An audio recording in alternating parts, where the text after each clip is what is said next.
Hi folks, welcome back to the bench. Today we've got this absolutely beautiful Jackson in, and yes, it's got the dreaded Floyd Rose. Today's video we're doing a full setup of our Floyd Rose. We've done pockets previously, little bits of restrings, little tips and tricks. This will be the full setup today, so grab your popcorn, grab a drink.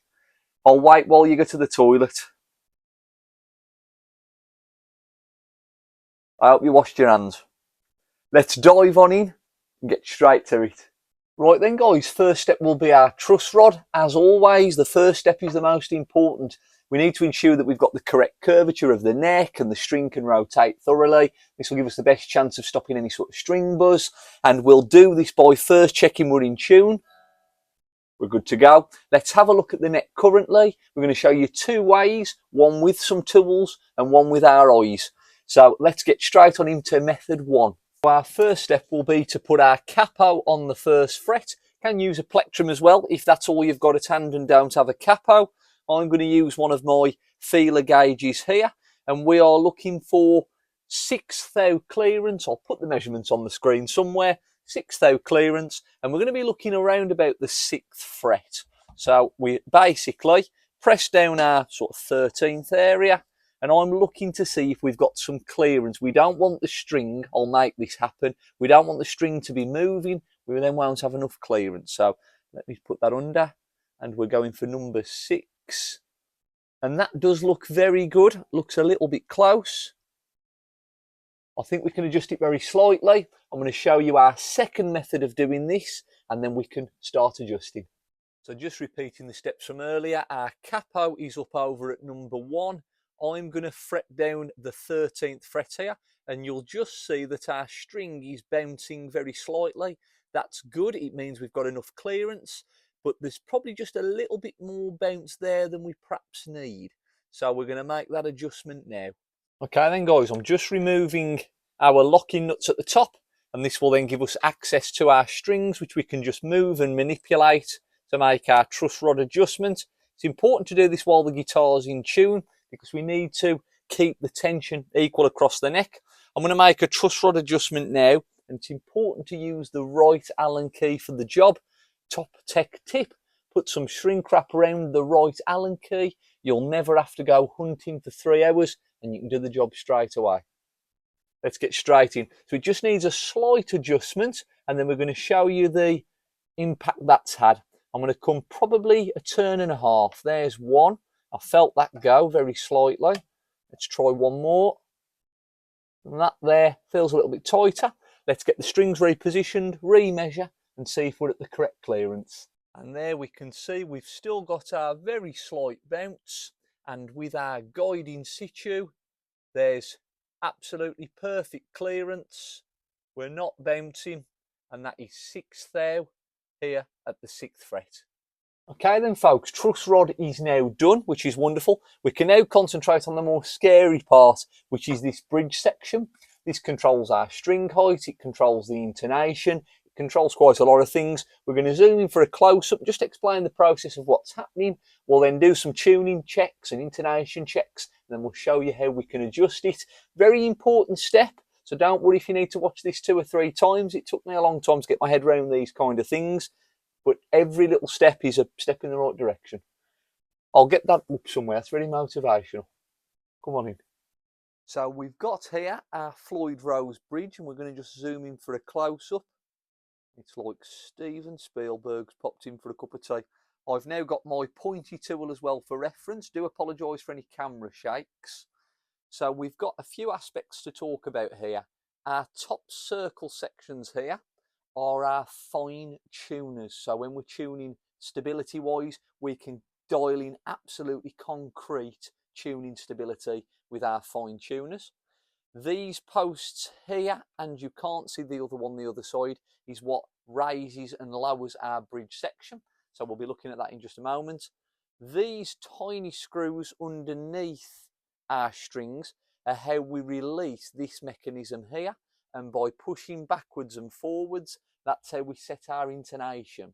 So the final point of speaking will also be our outside ones, and by loosening those, it releases the block of which our string will sit in. So there's quite a few things to talk about. In order of importance, that will be how we get our string in and out. That will be for our tuning towards the end. Without having the right height, we can't really hope to achieve decent playability and your suitable sections for yourself. And lastly, and most importantly, these screws and these will have to be adjusted at the correct levels to be perfectly intonated. So let's first of all do a check to see where we are currently. And as we can see, we've already got a high string height at nearly 3 mil. So with that measurement, we know it's far too high for some speed playing and some fast runs. We're going to make those adjustments now. We'll zoom in again for a second and we'll show you how you can lower and raise your bridge to reduce or increase your action. Post down now steadily.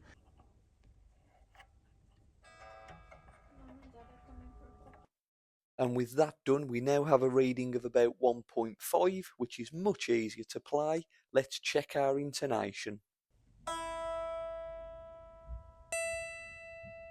As we could see a minute ago, the high E string was sharp, so we're going to need to bring this particular saddle back very slightly. And to do this, we're first going to loosen the tension of the string. So our string is absolutely loose now. We can take this screw out and that's going to allow us to move this back and forth and alter our intonation. So I'm going to do that now. Very small adjustment. Push it back there, lock it in place. Do excuse the hand.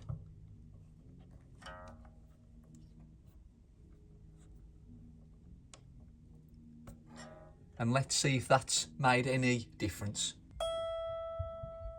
E string now taken care of, we can repeat the process to the following strings, moving back and forth to adjust our intonation one at a time, always remembering to loosen our string first and then check everything is in position before we go. So we've done our truss rod, we've sorted out our bridge heights for our playing action, we've sorted our intonation, which is fantastic.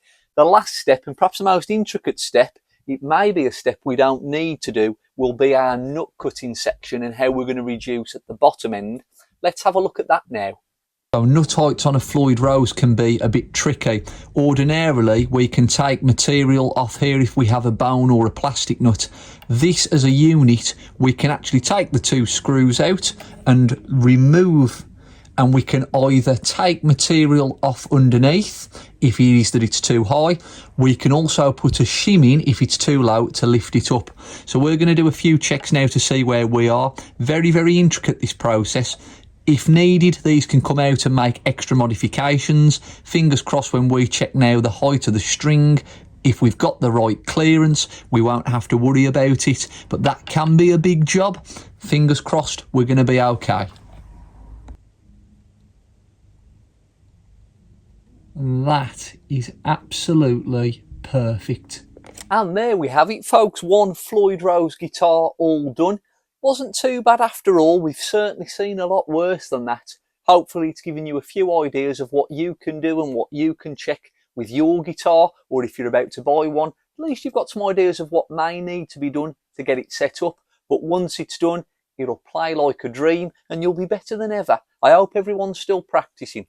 As always, thank you very much for joining us. Any comments, anything you'd like to see next time, do let us know. And if you have attempted it yourself, how have you got on? It's always nice to speak to people. I'm Jamie, a local tech. Thank you very much for joining us. And as I always say, another day, another guitar. See you soon.